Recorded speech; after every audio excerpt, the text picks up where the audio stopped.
Bonjour à tous et bienvenue pour la deuxième partie du speedrun. Alors cette fois-ci, je vous ai écouté, et oui, et je vais faire seulement une partie en 10+5, comme ça j'aurai le temps d'expliquer plus facilement ce qui se passe sans être vraiment pressé par le temps, puisque en 3+2, je devais aller vraiment vite. Donc on va voir du coup si en 10+5 ça va être mieux. Alors j'espère que du coup je vais pouvoir avoir un adversaire. Et ça y est, donc je joue contre un 1600 Elo. Moi, je suis pour l'instant 1500, mais je n'ai pas d'Elo pour l'instant. Donc, je suis un Elo estimé. Donc, sur E4, on va répondre par E5. Alors, fou C4. Fou C4, c'est donc le début du fou, je crois que ça s'appelle. Je sais pas trop comment ça s'appelle. Bref, ce coup fou C4. Je crois qu'il y a un avantage, c'est que ça prive les noirs de la Petrov, je crois, un truc comme ça. Il y a un avantage à commencer par fou 4, mais là, du coup, visiblement, c'est pas du tout ce qui est au programme, puisque les blancs ont fait Dame F3. Alors, Dame F3, a priori, c'est un mauvais coup. Pourquoi? Parce que on ne développe pas les pièces mineures, donc les pièces mineures étant les cavaliers et les fous. Et on ne va pas non plus mettre le roi à l'abri. Donc pour profiter de ce genre de coup euh, tel que Dame F3, eh bien on va essayer tout simplement de développer les pièces. Donc je développe ce cavalier, je vais menacer cavalier D4 et ça déjà c'est une menace qui doit être parée. Alors c'est une menace qui n'a pas été parée par les blancs. Cavalier H3. Le problème de cavalier H3 c'est que c'est vraiment un coup de cavalier au bord. C'est-à-dire que les pièces mineures, elles aiment quand même vraiment bien contrôler le centre. Je pense qu'un coup comme cavalier E2, si on voulait vraiment développer ce cavalier G1, eh bien un coup comme cavalier E2 aurait été mieux parce que ça défendait cette case D4. Et maintenant que les blancs n'ont pas défendu cette case D4, donc je peux mettre en application ma menace finalement qui était de faire cavalier D4. Donc avec cavalier D4, je menace à la fois la dame et le pion C2. Donc la dame devra probablement reculer en D1 pour défendre ce pion C2. Voilà. C'est ce qui se passe effectivement.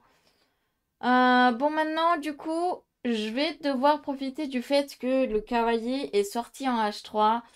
Le cavalier qui est sorti en H3, c'est quand même pas bon signe pour les blancs. Et donc, pour ce faire, eh bien, je vais contre-attaquer au centre. Alors, à noter que je peux aussi prendre ce pion central, probablement. Probablement, ça, c'est aussi un bon coup. Donc, en fait, là, ici, j'hésite entre D5 et cavalier prend E4. Cavalier prend E4, bah, ça a le mérite de gagner un pion. Et D5, mon idée avec D5, c'est de prendre le cavalier H3 et de doubler la structure de pion des blancs devant le roc. Je sais pas vraiment ce qui est meilleur ici. Allez, on va faire dynamique, on va faire le coup D5.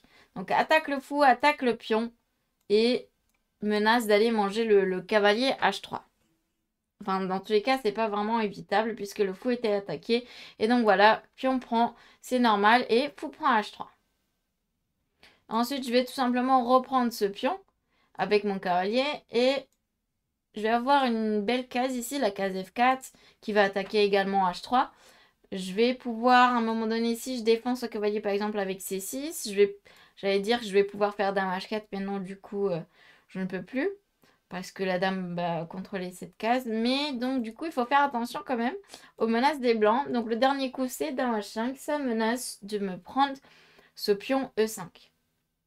Je pense que je vais tendre un piège ici. Alors regardez, si je fais fou E7, le problème de dame prend E5, c'est que ça fait pas échec. Et donc, il y aura cette fameuse fourchette roi-dame. On va voir si mon adversaire tombe dans le piège. Donc, je vais faire E7. Est-ce qu'il va prendre ce pion E5? Mon adversaire qui réfléchit pas beaucoup quand même, hein. Ah, non, il a pris le pion F7. Ça, quand même, c'est vraiment douteux. Bah, du coup, je prends tout simplement la dame. Et c'est vrai que là, bah, j'ai tout simplement une dame de plus. Alors probablement qu'il a pensé qu'il attaquait le pion avec le fou, mais du coup, ça n'a pas été le cas. Ok, bon, cette partie était un petit peu courte. Du coup, on va quand même regarder ce qu'il fallait faire pour les blancs peut-être. Donc ce coup, voilà, ce coup dame F3 que j'aime pas trop. On sort la dame beaucoup trop rapidement. Il faut plutôt sortir le cavalier en F3 et faire le roc. Voilà, c'est une italienne tout à fait normale. Mais donc à la place, dame F3, ouais, que j'ai pas trop aimé. Cavalier C6, avec idée d'aller mettre mon cavalier en D4. Cavalier H3, encore un coup que j'ai pas trop aimé. Mieux était, si vraiment on voulait développer ce cavalier G1, mieux était de le mettre en E2. J'ai fait donc cavalier D4, dame D1, D5. J'ai pris ce cavalier et j'ai repris le pion. Et là donc sur dame H5, j'ai tendu le piège fou E7 pensant qu'il allait potentiellement prendre un E5. Mais en fait, bon, il a fait un coup assez inexplicable. Dame prend F7. Je suppose qu'il pensait que le fou C4 attaquait le pion F7. Mais évidemment, mon cavalier eh bien, était tout simplement interposé entre l'action du fou et le pion F7. Du coup, bah, c'était juste... c'était quand même relativement simple. Ok, on va avoir un nouvel adversaire, donc toujours en 10 plus 5. On va essayer d'avoir un nouvel adversaire parce que cette partie était quand même assez facile, j'ai envie de dire. Donc voilà, c'est un 1800 et je suis également à 1800. Donc c'est parti, on va faire le coup E4 encore une fois. Et là, en cas de C5, voilà, en cas de C5, parfait. Et ben, je vais jouer justement ce que j'ai recommandé dans ma vidéo, c'est-à-dire le Gambimora. Donc D4, puis on prend et C3. On va voir si je me souviens de ce que j'ai dit dans ma vidéo, parce que ça, c'est pas du tout clair, hein. Voilà, cavalier prend. Mais je me souviens quand même du setup. Alors, G6, très bien. Je vais faire cavalier F3. Et donc sur fou G7, bah franchement, je crois que c'est toujours le même setup avec fou C4. Voilà, cavalier là, et puis dame 2 et tour D1. À mon avis, ça doit pas changer grand-chose, ce setup avec G6 justement. Donc on va essayer de faire pareil. Alors à noter que sur cavalier F6, j'ai ce coup E5 qui est quand même très embêtant et qui pose une question au cavalier. Donc, c'est pas forcément évident du tout de savoir quoi faire ici avec les noirs. Ouais, je dirais que c'est vraiment pas évident. Peut-être commencer par D6, mais le problème c'est que si on commence par D6, à un moment donné, je vais probablement faire un coup comme cavalier G5. Je vais obliger les noirs à faire E6 et ce pion-là, D6, il va devenir un peu faible. Donc je comprends pourquoi il réfléchit ici. C'est vraiment pas facile. C'est vraiment pas facile à prendre comme décision avec les noirs. Je pense, le coup cavalier C6, a priori, il n'y a pas de mal à le faire. A priori, il n'y a pas de mal à le faire parce que bah, ça n'engage à rien en fait. Ça n'engage à rien, ça développe une pièce. Donc ouais, je dirais que cavalier C6, ça a une tête de bon coup en tout cas. On va voir ce qu'il va faire du coup. Mais ouais, c'est quand même pas mal ce format en 10 plus 5, c'est quand même hyper chill. D6. D6, donc est-ce que je fais ce que j'ai dit tout de suite, c'est-à-dire cavalier G5 tout de suite, ou est-ce que je le fais plus tard? Alors il faut aussi regarder des coups comme dame B3 peut-être. Pareil, avec exactement la même idée, mais peut-être que ça perd pas un temps avec cavalier G5. Je sais pas trop ce qui est mieux. Hmm. Il faut aussi regarder les trucs comme fou prend F7, roi prend cavalier G5, mais je ne vois rien après roi E8. Donc a priori ça doit pas marcher. Et par contre, dame B3 ou cavalier G5, c'est toujours des coups candidats. On veut vraiment taper sur le point faible F7. Allez, on va faire dame B3. Ça semble naturel. Dame B3, ça semble naturel. Voilà, on crée la batterie dame fou sur le pion F7. Là, les noirs n'ont pas le choix que d'aller défendre ce pion. Voilà, donc avec E6, c'était effectivement le coup auquel on s'attendait. Et maintenant, à présent, bah, je pense qu'on peut soit faire le roc, soit mettre le fou en F4 pour taper direct sur D6. Faisons le petit roc. Perdons pas de temps avec notre développement. Même si certainement que, bon, du coup, la tour, elle va venir en D1. Le fou en F4. Vraiment, c'est toujours le même setup. Bon, sauf que là, la dame, elle est en B3, elle n'est pas en E2. Du coup, faudra faire gaffe si jamais un jour les noirs jouent cavalier C6. Bah, faudra faire gaffe toujours à des coups comme cavalier A5 qui va attaquer à la fois la dame et le fou. Donc, il faudra toujours avoir ce genre de coup à l'œil. Cavalier E7. Ok. C'est un coup de développement normal. Bah, allons-y pour tour D1 du coup. Comme ça, potentiellement, même sur cavalier C6, je peux faire un coup comme dame A3. Et à la fois, je m'enlève de la fourchette, on va dire. Et à la fois, je vais attaquer le pion D6. C'est pas mal ça. J'aime bien cette idée. Donc ouais, tour D1 et vraiment, c'est toujours le même setup.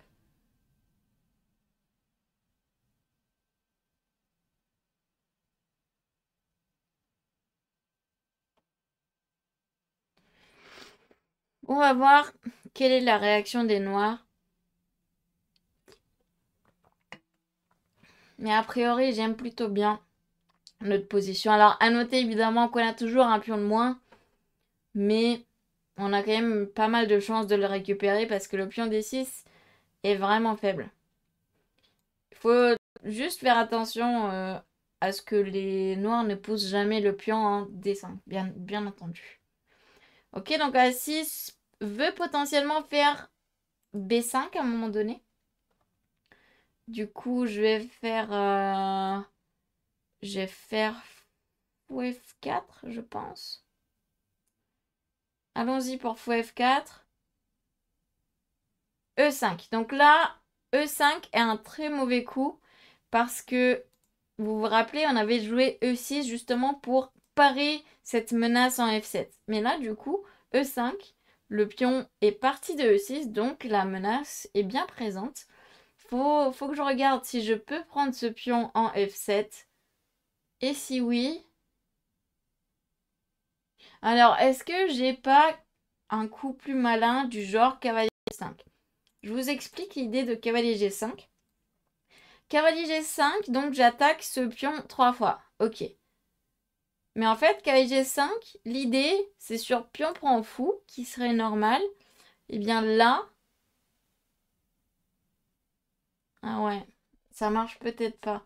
Je voulais faire un truc comme fou B5 échec, avec l'idée que j'allais prendre de la dame en F7, mais le roi a toujours cette case D7. Mais du coup, ça ferait quand même pas mal de pièces de sacrifier. Ok, bon, je peux peut-être tout simplement prendre directement avec le fou en F7 et ensuite faire cavalier G5. Avec toujours un peu la même idée. Bon, je pense que fou prend F7 tout de suite, ça mange pas de pain. Et maintenant, est-ce que je fais cavalier G5 ou est-ce que tout simplement je vais reculer mon fou? Ça, c'est une bonne question. Parce que cavalier G5, donc encore une fois, l'idée, c'est que je quitte cette case F7 avec le fou. Et je vais menacer donc que la dame aille en F7. Et là, ça serait littéralement échec et mat en un coup. Mais c'est pour ça que je dois quand même faire attention. Parce que G5, bah, les noirs peuvent prendre une pièce hein, potentiellement. Alors, cavalier G5, pion prend F4 et fou prend G6. je mets le fou en... Je laisse le fou sur cette diagonale-ci pour empêcher dame E8 qui défend la case F7. Donc fou prend G6. Est-ce qu'il y a un moyen de défendre le mat en F7? Peut-être avec D5. Peut-être avec D5.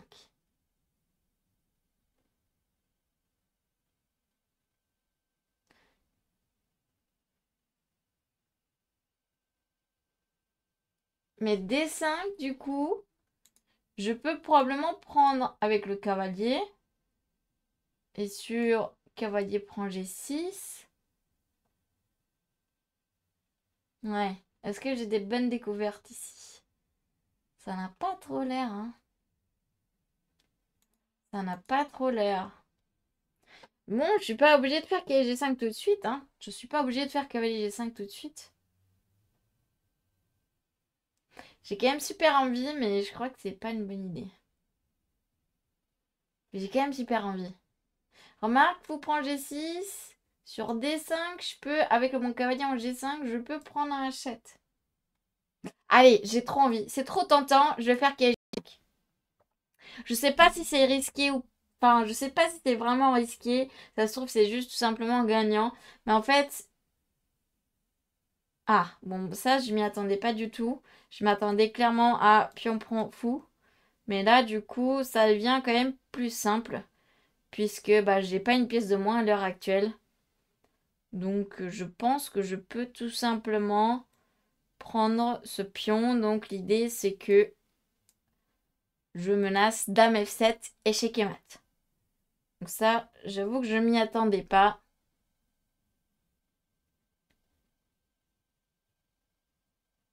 Je m'attendais clairement, oui, à E prend F4. Et j'allais faire donc cavalier prend H7 sur E prend F4, fou prend G6, D5, cavalier prend H7. Là, du coup, donc D5, c'est un peu pareil que dans l'autre variante, sauf que je n'ai pas une pièce de moins pour l'instant. Donc, bah écoutez, je vais faire exactement ce que j'ai prévu de faire sur l'autre variante, c'est-à-dire cavalier H7 échec. Et là, donc, si le roi bouge, alors ça se retrouve sur la diagonale de la dame, ce qui aurait pu être très dangereux. Et donc, voilà, effectivement, tour prend, fou prend. Ça, c'est tout à fait normal. Et là, il peut prendre le pion. Mais en fait, les noirs ont plus ou moins perdu un temps avec ce cavalier C6. Cavalier D4, ok. Cavalier D4, très bien. Je vais aller en... Probablement en A3. A3, faut faire gaffe à KC2 quand même. Euh... Remarque, je peux juste prendre ce cavalier en fait. Parce que j'ai déjà pris une qualité. Je peux juste prendre ce cavalier tout simplement. Et comme ça, mon fou ne sera plus attaqué. Ouais, je peux carrément juste prendre ce cavalier. Je vais faire ça. Et maintenant, je prends ce pion avec le cavalier. Et là, si on compte le matériel, je devrais avoir quelques pions de plus. Ouais, 3 pions de plus. Je suis complètement gagnante. En plus du fait que le roi est totalement à poil. Mais c'était une belle partie, je trouve. C'était une belle partie hyper instructive. De, bah, justement, comment il faut jouer contre le Gambit Morin. Donc, allons, voyons ce que mon adversaire trouve comme défense. A priori, bon, c'est quand même très difficile pour les Noirs hein, dans cette position. Je menace actuellement de faire même fou G5. Regardez, fou G5, ça cloue le cavalier. Voilà, donc ça, effectivement, c'était attendu. Parce que sinon, je faisais fou G5 qui clouait le cavalier. Évidemment, je ne prends pas du pion, mais... je ne prends pas de la dame, pardon, mais bien du pion. Puisque je n'ai pas envie d'échanger les dames en D5. Et ensuite, bah, je vais tout simplement faire parler mon avantage matériel. Hein. Même, je n'ai même pas besoin de faire parler mes 3 pions, puisque là, le roi... En fait, c'est pas seulement 3 pions, c'est aussi le fait que le roi est tellement en danger, puisqu'il a littéralement plus de couverture que Ça va être un élément absolument décisif de la position.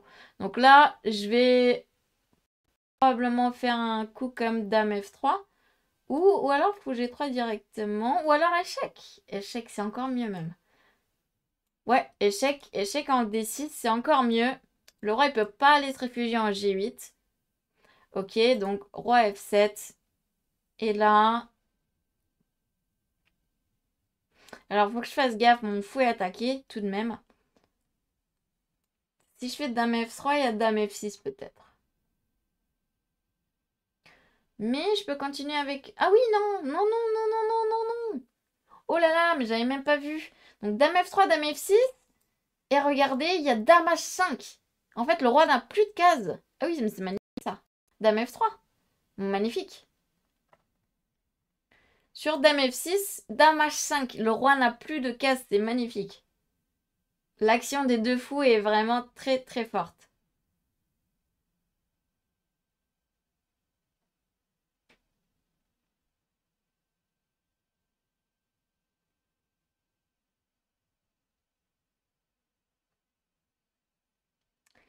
Ok, donc fou F6, d'accord. Résiste encore un peu, évidemment. Bon, mon fou est attaqué quand même, hein, donc je peux pas non plus me permettre de trop... Ok, je vais juste le ramener en D3. Mais là, donc, le but, c'est pas d'échanger les dames, puisque, a priori, enfin, même avec l'échange des dames, bien sûr, on serait gagnant, mais a priori, on essaye de finir la partie au plus vite, et donc de garder les dames sur l'échiquier, parce que, justement, le roi noir n'a pas de couverture. Ensuite, je vais ramener ma tour en E1. J'aurais pu la ramener tout de suite, en fait. J'aurais pu ramener la tour en E1 tout de suite. J'explique. En fait, sur tour E1, même s'il y a dame prend H7, là, mon but, c'était de faire tour E7 échec. Et regardez, ça aurait été une très jolie enfilade. Mais ouais, j'aurais dû faire ça. C'était probablement plus précis de faire tour E1 tout de suite. Bon, j'ai préféré la jouer hyper safe, même peut-être un peu trop safe. Et ouais, tour E1, c'était clairement plus précis au coup d'or.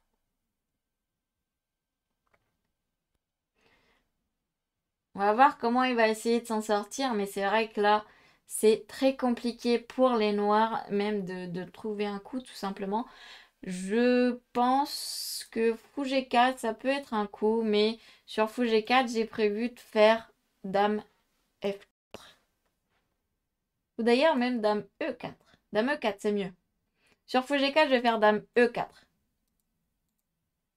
Ouais. Et la dame à E4 qui va aller menacer dame G6 échec. Pat. Allez, c'est parti. Dame E4, menace, échec et mat en un coup. Hein. Vraiment, c'est échec et mat en un coup parce que le pion enlève la dernière case de fuite du roi. Donc, si les noirs ne font rien, je vais faire échec et mat en un coup. Ok, il a vu. Très bien. Bon, bah du coup, maintenant... Je vais probablement tout simplement ramener ma tour en E1 finalement. C'est parti. Ça empêche également le tour 8 de la part des noirs. Puisque là, la case 8 est contrôlée deux fois. Ok, et maintenant... Bah remarque, maintenant on peut retourner en F4. Et là, pour le coup, la menace, encore une fois, c'est tour 7 échec. Étant donné que le fou ne peut pas prendre la tour puisque c'est cloué.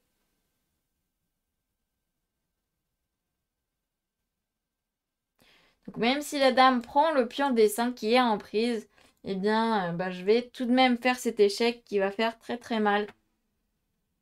Et ensuite, je vais prendre le fou avec la dame en F6. Donc ouais, là, c'est tout de même critique pour les noirs. Il y a quand même la grosse menace tour 7. Faut qu'il la part. Le seul coup, a priori, c'est tour 8. On échange encore des pièces.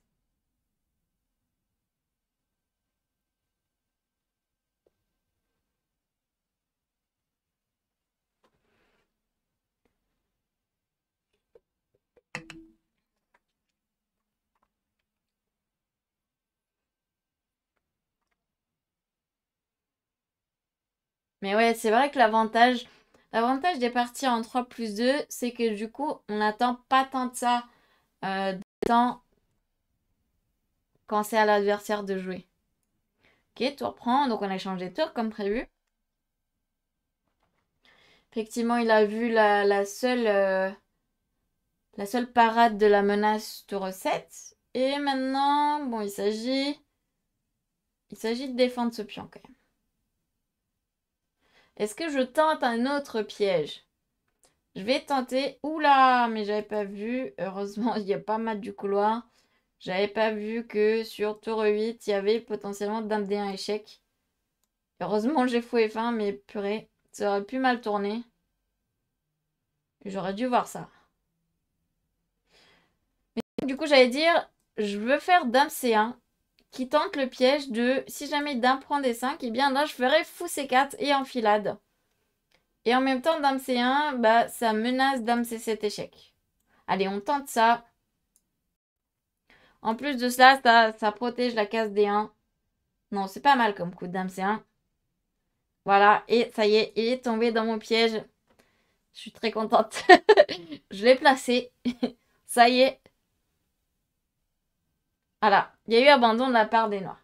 Ok, bah franchement, je pense que c'était une belle partie, très instructive. Et surtout, regardez donc ce qu'il faut faire contre ce setup avec G6. Vous voyez, donc vraiment, je teste ce que je prêche. Je teste ce que je... C'est pas facile à dire, hein. Je teste ce que je prêche. Ouais, essayer de le dire plus vite, c'est pas facile. Bref. Donc, ce setup, voilà. Alors, à part la dame qui d'habitude est plutôt en E2, là on l'a mis en B3 justement pour créer cette batterie dame fou sur le pion E7. Mais ouais, du coup, voilà, vous voyez ici, on a mis la tour en D1, fou en F4, et là donc on a un peu provoqué la faute des noirs qui a été E5. Et après E5, je pense que c'est déjà complètement fini puisque j'ai pris un F7 et ensuite, j'ai fait KG5. Probablement, ça aurait été une meilleure résistance de prendre le fou F4 tout de suite. Mais à la place, il y a eu cavalier C6. J'ai pris un G6. Menace évidemment mat en un coup. D5, seul coup de défense. Et là, donc, j'ai choisi de prendre la qualité en H7. Les noirs, encore une fois, auraient dû prendre en F4. Mais à la place, ils ont fait cavalier D4. Ce sur quoi j'ai tout simplement sacrifier ma qualité moi aussi, mais étant donné que j'avais déjà une qualité, et bien là je me retrouve tout simplement avec 3 pions de plus. Cette position donc où le roi noir est particulièrement faible. C'était on va dire pas si compliqué à convertir. Là juste encore une fois sur dame F6 c'était très joli.